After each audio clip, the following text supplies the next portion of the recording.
Somebody writes and says, I'm learning more and more to be true to myself. A phrase that has quite a variety of meanings throughout the world. Learning to be true to myself, and I'm recognizing more quickly when I'm not being true to myself by paying attention to how I feel. This is very brilliant. Our feelings will tell us the truth very often when our minds will lie. You continue, every time, and I mean every time, that I don't own responsibility for how I feel, in other words, be true to myself, when I'm triggered by someone or life circumstances and don't feel loved and loving, I react, an old habit, by blaming people and things. Oh, we could just close our video chat. That's just really lovely wisdom. True to ourselves.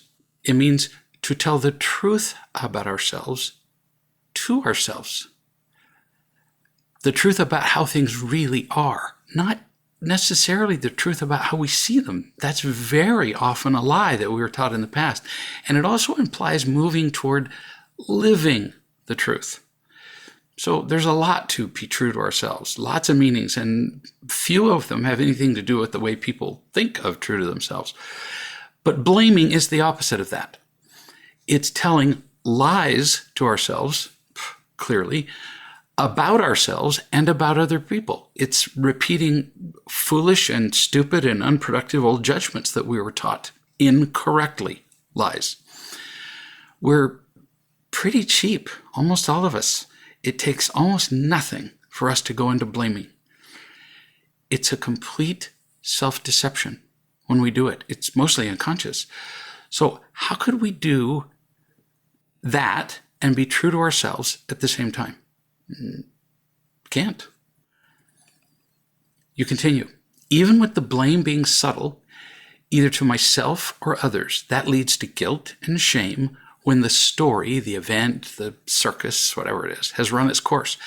And when that runs its course, I'm left feeling like I've betrayed myself by making other people responsible for how I feel. No kidding. Look how quick we are to vigorously, self-righteously claim the right to make our own choices. See, I'm going to be true to myself and make my own choice. And then as soon as somebody does something that we don't like, we give up our choice completely. We just react to them. So we're pretty fickle. That's what I meant by we can be pretty cheap. You continue, I get to be a victim of life and others when I'm making other people responsible for me, but that renders me powerless. Yes, it does. It feels really good for a minute. It's all your fault. And boy, we just feel energized and self-righteous and powerful and in control, except that it's all a lie, which kind of ruins the fun of it, you know? Kind of like getting a Christmas present under the tree and, oh, wow, cool. And then your dad tells you, well, it's stolen. We're going to have to return it or go to jail. It's all a lie. You continue. This scenario leaves me trapped in the loop of pain. Beautiful. And now pause briefly. And those of you who are listening, I can say this because I know her or him. I can't remember who wrote it. To recognize that you're doing this less and less, blaming and being irresponsible. You continue. I'm really seeing that more and more. When a feeling arises, I can choose not to pick up all the pain of the past, being, in other words, triggered. And I can just be truthful about the feeling. It's very healing. Now, there's a bit of what appears to be a dilemma here. Triggers just happen. And sometimes people will then describe how after they were triggered, they went on for, 3 days of being angry. That's called wallowing in your trigger or just reacting over and over again. And they say, well, I didn't mean to. Yeah, I believe you. And you didn't mean not to either. You didn't carry around, I don't care what, a billboard, a 3x5 card, put it on make it your home screen or whatever they call it now because they change it all the time on your computer that reminds you of what's true. You didn't reach into your pocket and pull out that piece of paper to remind you what's true so that the trigger would go away, because it will if you change your judgment, which we've talked about actually quite a few times. In fact, in the last chat. So yes, it's healing, as you say. And triggers happen. We don't have to do something about our being triggered or our unproductive behaviors. No guilt, no fixing, no steps to take. Just be with it. Be with the truth of it, the truth of the feeling initially. For example, the truth. My friend or sister or mother didn't answer my text. Okay, that's just a simple fact. I'm feeling a little alone. That's the truth about a feeling. You are feeling alone. Your feelings usually won't lie to you unless, of course, you do I'm not angry.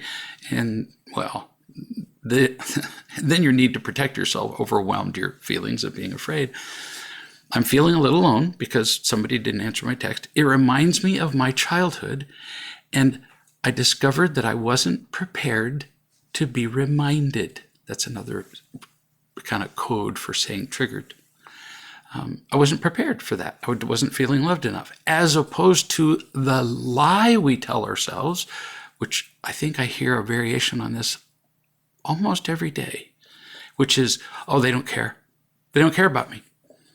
Nobody cares. I'm going to go and eat some worms. If you don't know that poem, Google it. I'm going to eat some worms, and you'll see the rest of the poem. I'm pretty sure it's an old poem. It's a song, actually. Here's another example of a truth. I'm having a difficult day. Mm-hmm. Yeah, it feels difficult. There's a feeling. I mean, there's a weight. It's not like taking a walk. It's like walking in waist-deep water. That's a feeling. It's true. I'm tired, and I'm not really trusting the love in my life. It's just feeling difficult and stressful. See? No blaming. It just is. It's the truth about what is. That's being true to yourself. As opposed to, work was just crap. My boss was cranky. People didn't help me. Other drivers were stupid. The kids were irresponsible, and I'm so mad about it. See? Those are all judgments, accusations, reactions.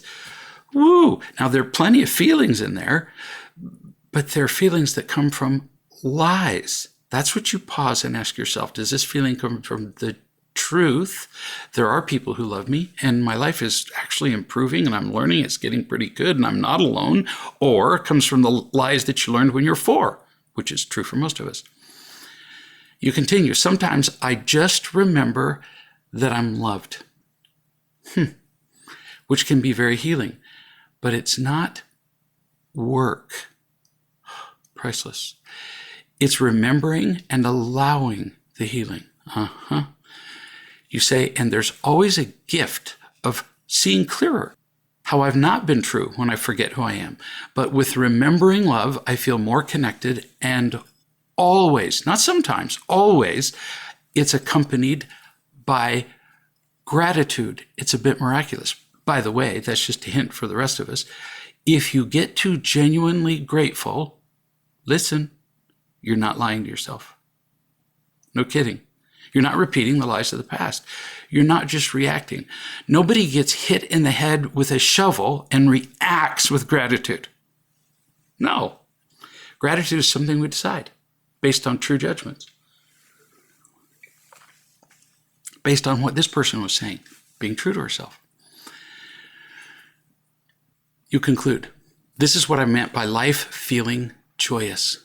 The joy of being able to be with all my experiences, not just the good ones, feels amazing. And I'm no longer afraid of my feelings, as they're all real gifts and show me when I'm not in the truth and when I am in the truth, when I'm true to myself, when I'm not. When I'm not, it always feels painful, icky. And if it feels painful and icky, I'm believing some lie. And the lies of the past get eliminated by and integrated with the truth, leaving me more whole, which would be kind of one of the definitions of being true to yourself. If you're whole, there are no lies in the whole, If you're all fragmented and broken up, the lies are like roots that just penetrate and crack you up all over the place. Crack you up, not in a good way, not like crack you up, haha.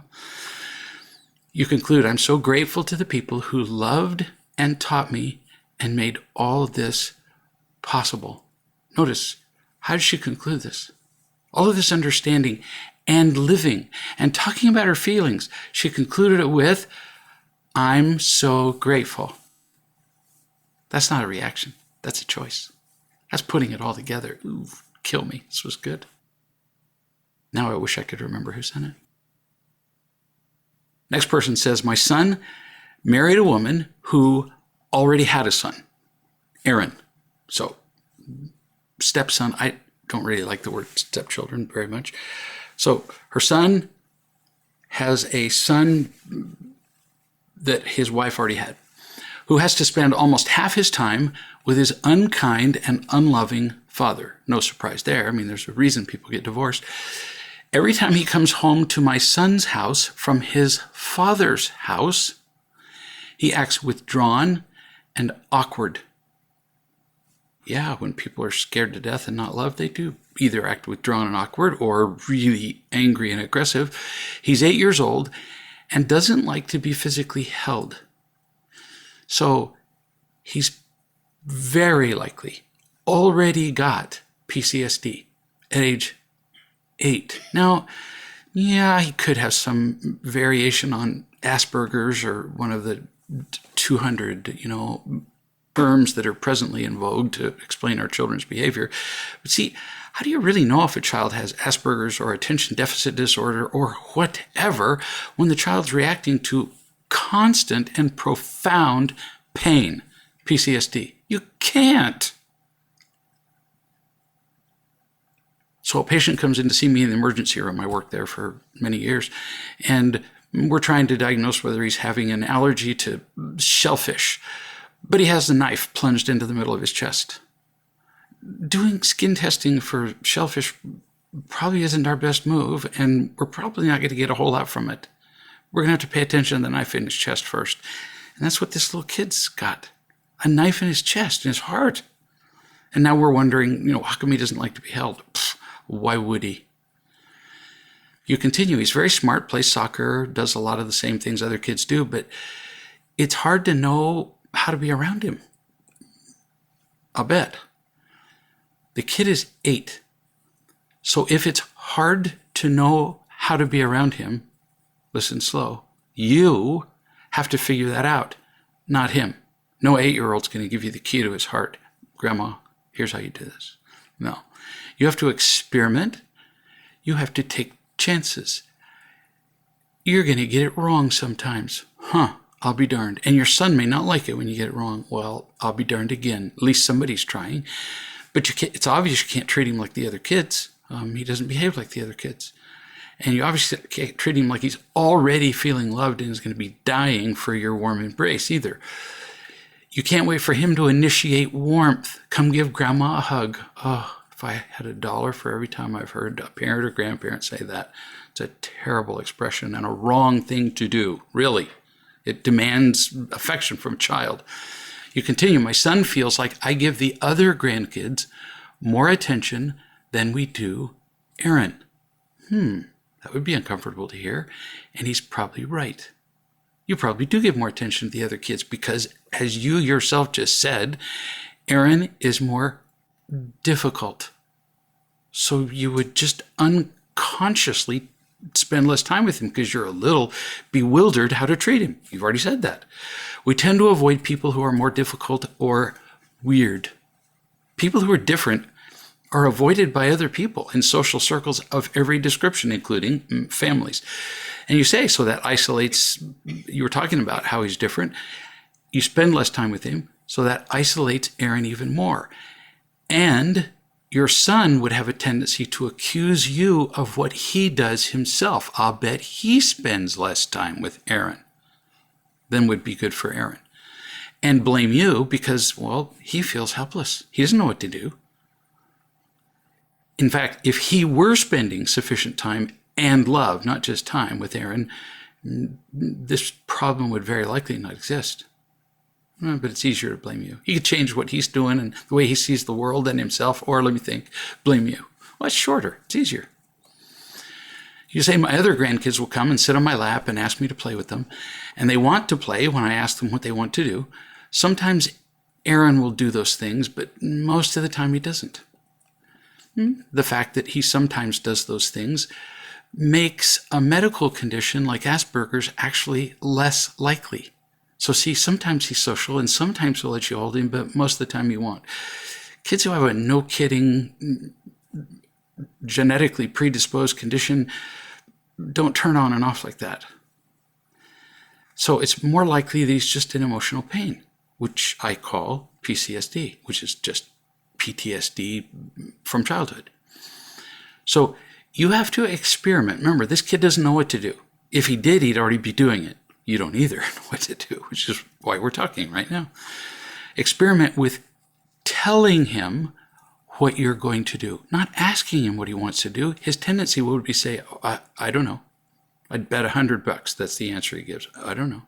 Or do you want to go do this? No. Because his default is just to do nothing and be by himself because he doesn't want to go out and be weirder. So you tell him what you are going to do, not what he's going to do. He really doesn't know what he wants. So you're not forcing him. You're just presenting him with two choices. Do you want to do this or this? Or you could say, do you want to do this or not? So it could be choices between two activities, or it could be a choice between an activity and not doing it. You might say, for example, Aaron, I'm going to do something fun. Come with me.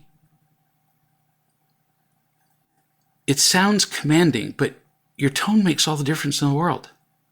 When I say to my grandchildren, I'm going outside, come on with me, did you hear my tone? I was actually replicating it. I was illustrating it. They go, well, how come you didn't think of this before? They don't ever feel commanded. And if there's something else they have to do or want to do, well, I want to finish this movie, whatever. Well, I'm going to go outside and then I'll come back in and check on you. Come with me, Aaron, and we'll do something fun. It's pretty likely that he'll come, especially if you're confident and kind. And then, because you keep taking the risks of come with me or do this, you figure out what he likes by what he accepts and what he doesn't. You figure it out by experimenting. You continue. Even Aaron's birth mother has said that he's a hard kid to get close to. My question is, how do you love a child that doesn't like to be hugged or held? A lot of times he won't even look at us when we talk to him. Pain. It's most likely that his experience with his father has been so negative that he's just waiting for it to happen with you and with everybody else. That's what PCSD is, which would explain why he doesn't want to look at people, because then he might see the expression, the horrifying, painful expression on people's faces who are angry with him like his father has been.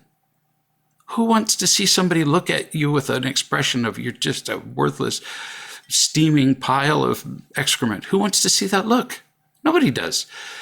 That's why it's called PCSD, and it's from his father. And now it's triggered by anything that is similar to his father, in this case, being a human being. So he's triggered by pretty much every human being. That's a tough trigger to overcome. It's not intentional, but you're letting Aaron make himself more isolated. You're going, oh, well, he just doesn't like to be touched. That's not an approach. That's not a solution. In reaction to trauma that you did not inflict, hence PCSD. So what do? Touch him. We already talked about just inviting him to places. Touch him. If he's not looking at you, for example, here's another thing you can do. You can gently reach over and touch him, perhaps even touch his face. So he's looking like this and you're over here. And so you just reach over, but you don't push this. You just gently touch his face and put just enough pressure on his skin that he realizes there's a direction involved. That's it. It's not involuntarily moving him. At which point he'll be far more likely to look at you. I have done this with hundreds and hundreds of kids and adults. Turns out they actually like it. kids who appear to be really withdrawn want to be touched. They just want to be touched safely. That's what you're going to do. You're allowing him, unconsciously to this point, to withdraw from the world.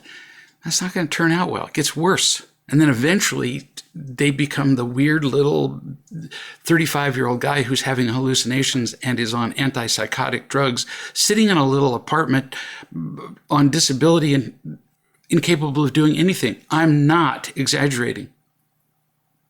This little stuff that you're doing with him could save his life, especially if it works and his parents notice that it's working, because his parents are going to have far more influence on him than you ever will. And I'm not saying that you can reverse all this, but at age 8, you can begin, and he's got a pretty good chance.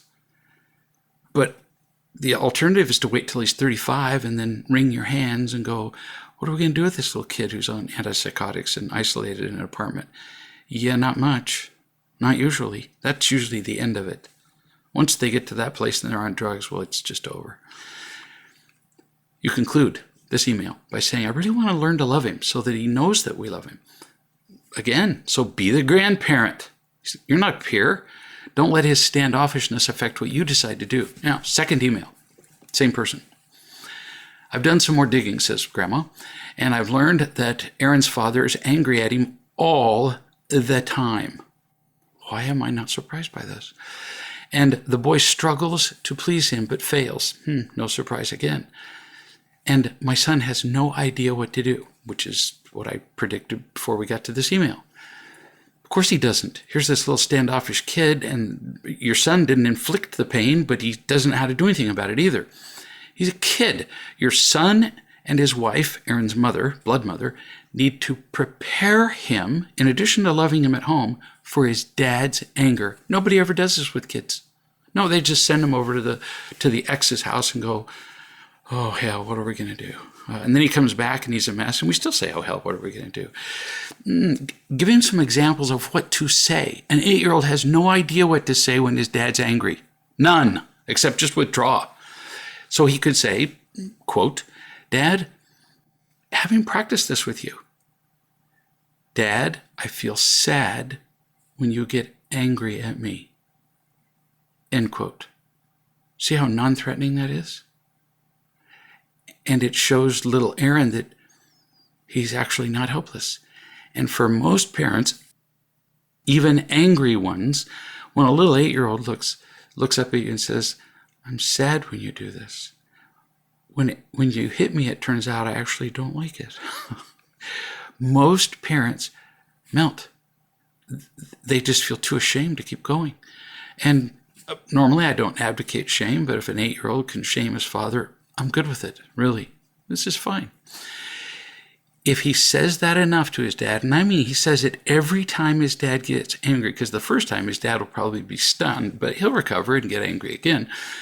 If he says it enough times, it'll make a difference. Part of the reason that the father, his blood father, bullies his son is that he gets away with it. Really. Bullies pick on the people who let them. And that's why so many parents bully their kids. 8-year-olds don't appear to have much choice about being bullied. And then it turns out that this is Grandma telling me that the dad has a history of violent behavior and alcoholism. No surprise again. So Grandma says, I have another question about Aaron.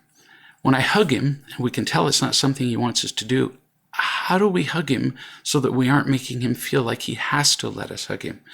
When his parents are visiting us, I hear them say to Aaron, give Grandma a hug. And I always hug him when he comes into the house and when he leaves. But I can tell he doesn't want to.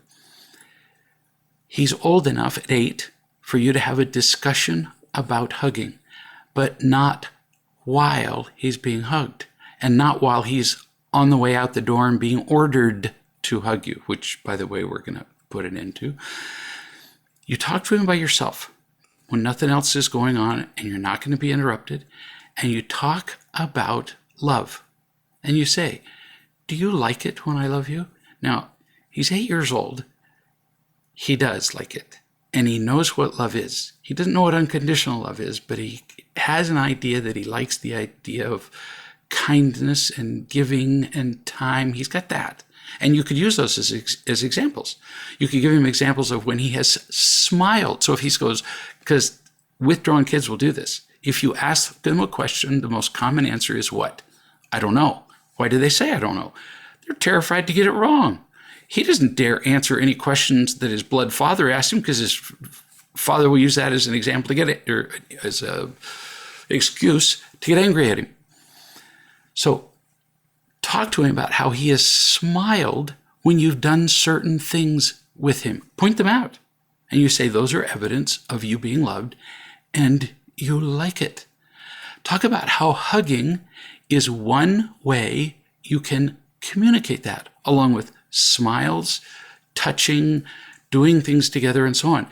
He's never been taught this lesson. How could he be? Your son is too afraid to have this conversation with him. His father's never going to have this conversation with him. Who's going to do it if you don't? Then tell him that when he leaves from that particular visit, you will be hugging him. His parents won't be telling him to hug you. You will be simply hugging him. He doesn't have to hug you back, but you're going to do it because you love him. Then it's up to him what he does. He's going to understand that. Write it down. He's going to get this. Then you tell your son and his wife to please, in your house at least, because you get to have a say in your house, not to tell him to hug you, and then explain why. The kid already feels controlled and ordered around and is withdrawing from the world. He doesn't need another order. In the midst of being withdrawn, get in there and love your grandmother. Yeah, this does not warm the kid's heart. You might even hug him in a separate room from the others before he leaves, in case part of the reason he's uncomfortable, and everything contributes when you're withdrawn, is other people's reactions to his being hugged. He's afraid maybe other people are going to join in. He doesn't want any of that. You get the point. New subject. This is from a man who in the last year has changed a lot. He was frightened and alone. He was treated horribly as a child by multiple parents and caretakers, foster parents, relatives. It just goes on and on. He learned to feel loved, and it changed his outlook on everything. I get an email from this man. It's been a year, every single day, expressing a word that we talked about earlier. His insights, what he's learning, how he's feeling, his gratitude. Pretty cool. He writes, a lady that I work with says that I'm creepy because I'm quiet.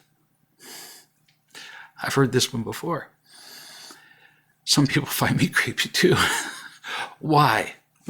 There's a real answer to this. It's not a rhetorical question. In my case, for example, my way of interacting with people is unfamiliar to most people.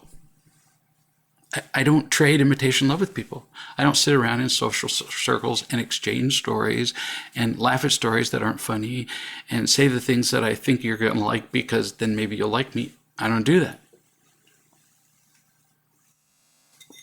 Doesn't mean I don't laugh. Doesn't mean I don't tell stories. But I don't do them for the same reasons that most people do them. And most people find that initially, at least, unsettling. If they believe that it's real, they find it intriguing. But in the beginning, some people find it creepy. Actually, some people probably find it creepy till they're dead. But let's get back to the lady at work. This lady at work is likely accustomed to people joining her in meaningless banter, which happens at work constantly. I mean, you work with somebody and then you start talking about personal stuff and it's really just meaningless. In fact, a lot of the stories that are told aren't even true. In meaningless banter to make her comfortable. Or, just guessing, she's a woman in a workplace, the men might flirt with her. She might flirt back and she likes that too. Again, it's an exchange, it's trading. You don't do that. So she doesn't know how to interact with you. You're confusing. And her confusion makes her uncomfortable, but she can't admit that. I don't know how to deal with somebody who's genuine. She's not going to say that sentence. So she has to somehow make it about something being wrong with you. instead of admitting her own inability to accept people as they are. She's not comfortable with who she is. So she requires other people to set her at ease. And if they don't, well, then they're creepy or rude or whatever term happens to occur to her, depending on how somebody's not trading right.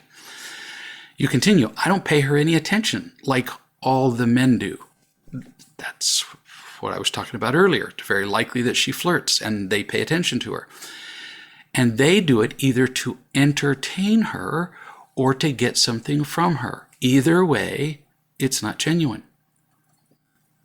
Then there's a second email from this same man. He says, you're right, in all caps, which of course I could read all day long. No, I'm joking.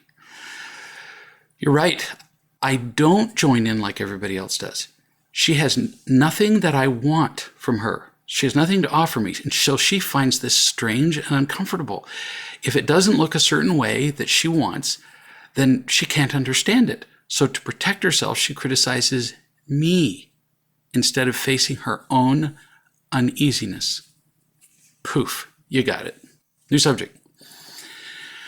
I was talking to a man who had come here for an intervention for a few days.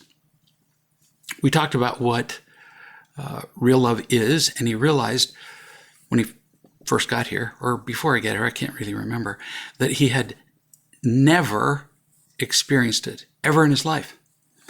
But then his eyes lit up, and he said one day, as a child, he was visiting a friend, and the friend's mother put her arms around him, his friend's mother, and squeezed him gently and said simply, cry. And he did. She said cry. She was seeing right into his little soul, and he just cried. It was such a singular experience that he can remember it now, 30 plus years later, in vivid detail. He can remember how she smelled, the color of the walls, exactly where in the house it happened, and more. Well, wow. What she was saying here was just be yourself, pain and all, while I love you. She just said it in a single word. And it's absolute proof that you had not been unconditionally loved before then or since, that you can remember her smell and the color of the walls because this was so unique. It's actually redundant, so unique, but it was unique. Pretty cool that you got to feel it once. But it's the kind of proof most of us have. If we can remember a single event like this, the rest of our life wasn't like that. See the point? Just like many people who die and then come back from near-death experiences, and they can't wait to tell everybody. It's I hardly even have the word for this. When you die, that place that you go, it's loving. And they'll almost to a person say, never had an experience like that in my life, not even remotely like that, meaning they'd never been loved unconditionally. It's that rare in this crazy trading world. New subject. Here's somebody who says, I babysit occasionally for a friend, Kara, who has 3 small children. I mostly enjoy the kids, but the hardest part is when I first arrive, before Kara leaves, and the brief time I'm in the house when she returns, again, before I leave. During the times I'm in the house with her, she's critical and controlling and angry with the kids, and I really hate being around it. I tried once to tell her that she was being unloving toward them, but that didn't go very well. You think? What parent likes to be told that they suck at parenting? I mean, we may suck at driving, we may be terrible at math, we may any number of things we don't really care about, but if we have children, we swore to ourselves when they were little babies that we would love them, that we would give them everything that we didn't get. We were so attached to that blood oath that then either we learned how to become loving, which most of us really don't even have an opportunity to do. Where would we go? Parenting school? You can go to driver's education school, but where are the parenting classes? Well, I attended one once, and it was just really, truly awful. And I've read dozens of parenting books, and they're really, truly awful. So they can learn to be parents, so unlikely, or they can pretend that they're good parents and just do what they were going to do anyway, which is what almost everybody does. They're doing as well as they know how, so they call that good parenting. They might even be doing better than their parents, which further confirms that they're being good parents. But neither one of those makes somebody a good parent. It becomes part of their identity, being a good parent. The blood oath turns actually into a blood rut. They don't actually keep the oath, they just stay in the rut and say, well, I promised I'd be a good parent, so I am. Most of them didn't like how they were parented. They swore they would do better. And admitting that they don't do it well reminds them of the oath that they made. You continue. My question is, I don't like being around her when she's controlling the kids, and it really disrupts the kids' behavior around me for at least half an hour or so until they adjust to my loving them.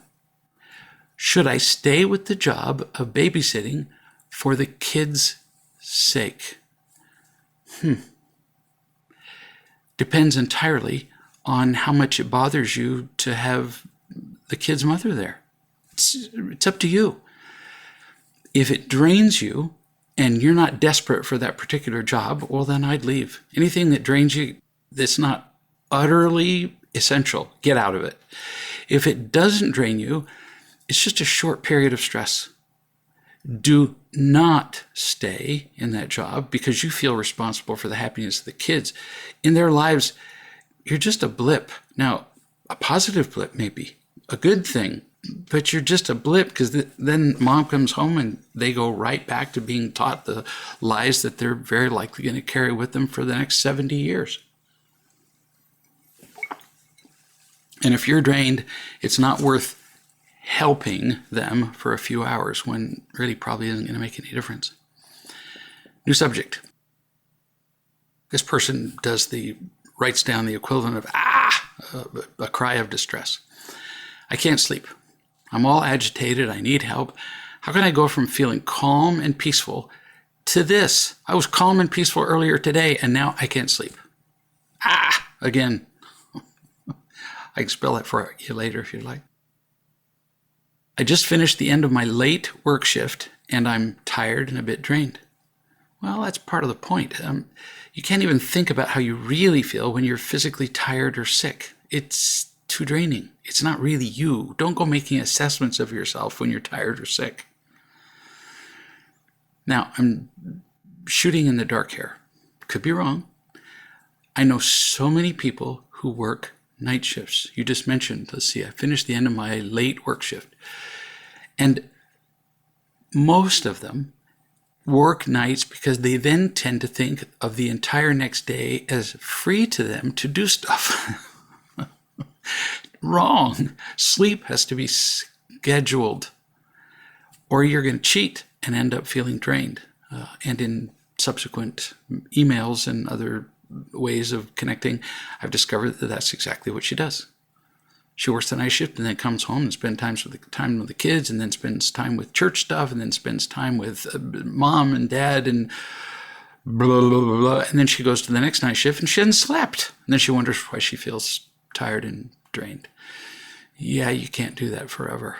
You have to take care of yourself first, or you're useless to everybody else. I promise you that even though you're spending the time with your kids, you're causing harm to them in some way if you're feeling tired and anxious and not yourself. So schedule some sleep, kid. Like, you schedule the time it starts and make sure that you get whatever many hours it is that is for you. I would tend to think on the long side. People say, oh, I only need 4 hours of sleep. And I'm going, yeah, I've known 3 people in my life who only needed 4 hours of sleep. Not likely. Here's somebody who says, 2 days ago, I got a text from Baer, who is an amazingly accomplished victim from my past. I responded cautiously, and he responded back immediately and then called me. Why am I allowing this big-time victim to be in contact with me in the first place? Good question. He's from the past. He's a past friend He's from a past where you were even more empty than now, and he's a recognized victim. You chose him because he was a victim. You got something out of it in the past when you weren't feeling loved and healthy. So how do you think this is going to turn out? You've changed. You know what love looks like. You know what happiness looks like. He doesn't. He only knows victimhood. Unless you're appointed to be his parent or coach, why would you spend time with him? There's no yield for you. It drains you. And from the tone of your letter already, it sounds like it drains you. You say, when he called again, I looked at the phone before I answered, and I felt like I had to answer. Yeah, that answers the question whether you feel drained. I didn't want to, but I had to answer. Because there's a law in your community that says you have to answer Blair's phone calls. No, not. You continue. Blair's in an emotionally difficult place. He is always in an emotionally difficult place. Victims are always in a difficult place. That's why they call them victims. And why do you think this flaming victim called you? Because you're a sucker for victim stories, which never end. He has people in his life, uncounted dozens of them, who avoid him like a disease. Really, because they finally just wear out. Victims succeed in sucking people in faster than just about anybody I know. But they don't succeed in keeping them because people get exhausted. But you fall for this. So what to do? You can do whatever you want. But staying with him, you've already indicated how you just really hate it.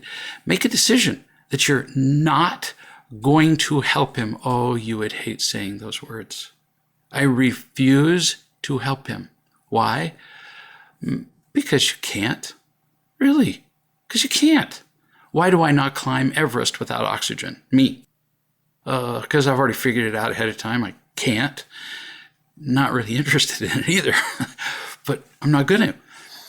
You're not all that strong yourself.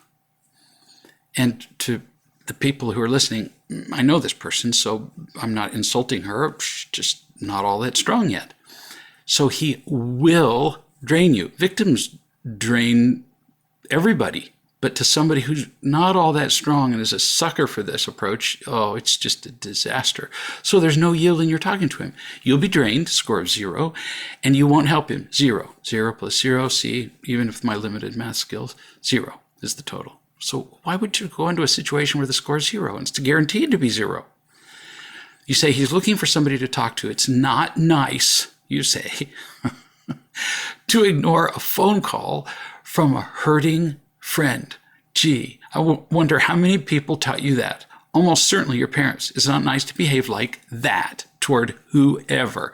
And they told you that because it reflected badly on them. Turns out, yes, it is nice. It conserves the emotional energy. Memorize this sentence.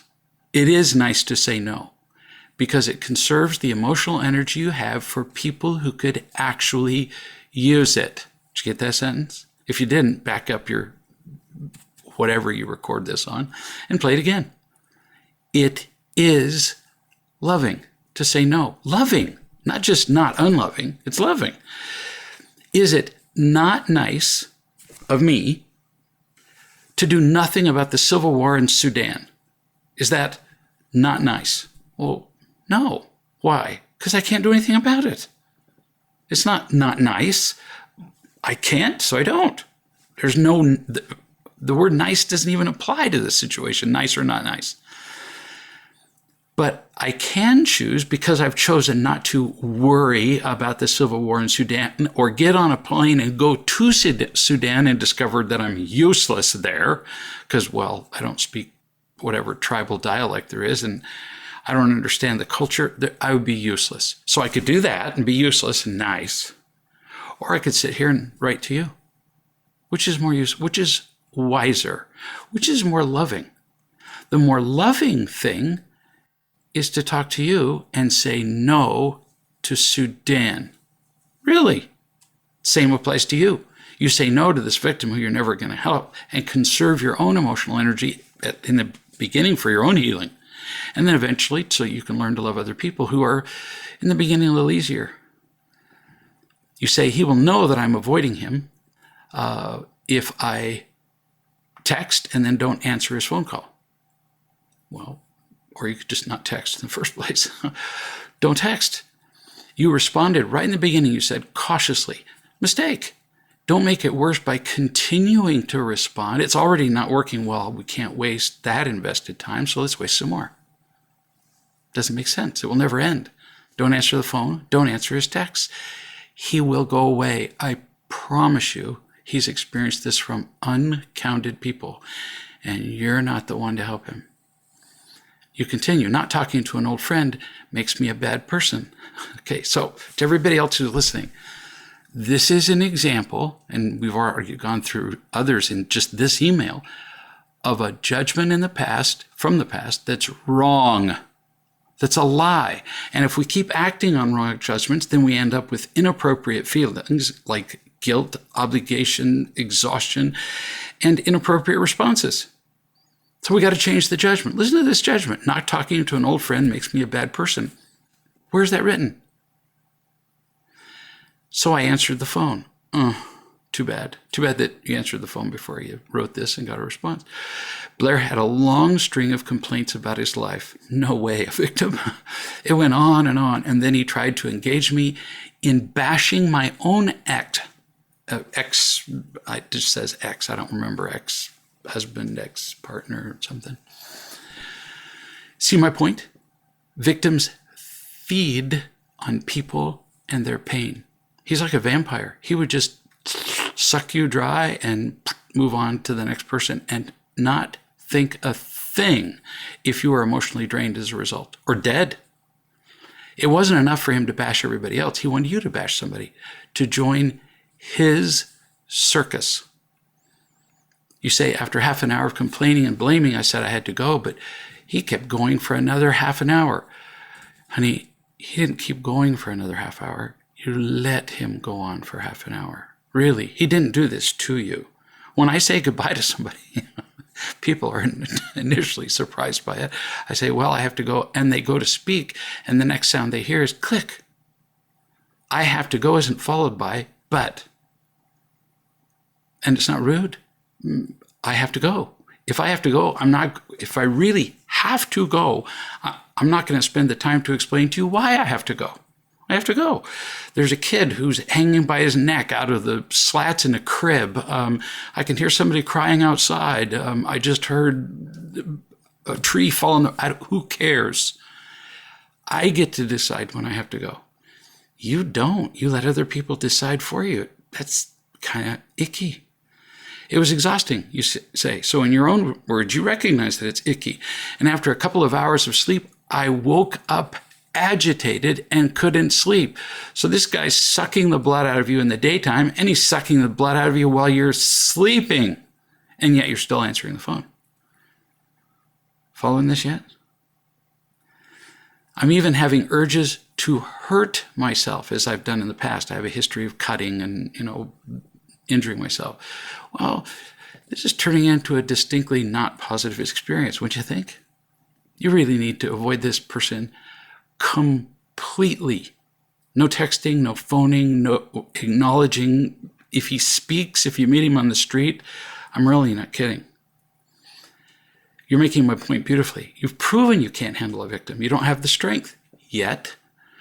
And if we go into a situation where we know we'll be depleted and fail, that's just plain stupid. They have a word for that, stupid. I'm going to say it again for the benefit of everybody who's listening. If you go into a situation where you know that you're going to be depleted, and we all know what those situations are, mostly. There are certain situations with family or friends or certain people or whatever. We know how it's going to turn out. It's because it's turned out that way 1,000 times before, and this isn't going to be the exception. Then that's just stupid. Understandable, but still stupid. So now you see why it's actually nice and even loving not to text or talk to people like this man. They'll drain all your energy and you're left with none, and you're miserable and you can't sleep, and now you can't love anybody else. Who won this interaction? Nobody. So why would you do it? You continue. I'm identifying feeling small and helpless. I feel empty and afraid, tired and drained. I let myself be used by a manipulating victim. I did it to myself. I didn't have to take the call. I need to block him from contacting me, but I'm scared, which is what motivates you, that it's selfish and mean of me to do that. So now you know better. Now we're changing your judgment that you're not a bad person to refuse to answer an old friend's plea for help. You know that you don't have to answer the phone. Those old judgments are wrong. In fact, they're even unloving. Because look how you've ended up. You couldn't sleep and you ended up wanting to hurt yourself. Not a success. Second email from this person. I feel small and helpless and alone and afraid, like when I was a child and my mother used to dump her victim sob stories on me. Now, see, we're getting to the PTSD. This is why you've proven you can't handle a victim. I was expected to comfort and soothe and solve her problems, and I failed. I tried again and again, and I failed, and she was always helpless, hopeless, pathetic victim. She's dead and gone, and I'm still letting manipulating people use me like a toilet to dump their stuff in. That, I would say that pretty eloquently explains it, as well as I ever could. So now what? Just blocking without any words or explanation? Do I send a text saying I need to focus on my own healing? So listen slowly, because the answer is going to be short. Block. Period. Full stop. Depends on which side of the Atlantic Ocean you're on. If you text, even to explain yourself, to be, you ready? Nice. There will be another text from him. Guaranteed. It's like an invitation. If you explain, you're going to feel small and not worthwhile. Block. Last email. Third, I really need to check in with myself and get an accurate reading of how much emotional energy I truly have. Everybody who's listening could benefit from that. We need to just check in and see how much emotional energy we have before we enter, frankly, any interaction. Or you're going to walk into and be blindsided if you think, well, I think I just might barely have enough. Right. That's like leaving the house with just barely enough time to get to the airport at the time your plane's departing the gate. So you're going to miss your plane. And you're going to miss your whole life if you are living constantly on the edge of your emotional strength. You say, then keep honest about it and respect it. I need to care about my soul and not throw myself away. I don't want to keep repeating this. Well, then, if you really don't, you won't. So start now. At least pick this person and never again to respond to this person. If he shows up on your door crying and says he hasn't eaten for 6 days and pathetically knocking on your front door, oh, he'll find food somewhere. And he's the kind of person who would end up doing a thing like that. Maybe not that. No, you can't help him, so you don't. Really good lesson for all of us. It's a question, we ask this question a lot, and I've proposed it at the beginning of video chats many times. How would this particular circumstance or my relationship with this person or this moment change if I brought love into it? What I didn't say at the beginning, but I'm going to say it now, is that part of asking that question is, how would it change and how much do I have to bring? And would it make any difference? So in some situations, bringing love to the situation is simply going to drain you of every bit of love you had. There's going to be no yield. The other person isn't going to benefit in any way. So the question is really answered with, I'm not going to do it. I'm just going to stay away from it because that turns out to be the most loving thing to do. So that then I can take whatever love I do have and take it into situations where I could benefit and where I could benefit other people. Really important to ask ourselves sometimes these questions before we embark on something that we feel like we should do. We'll see you in a week.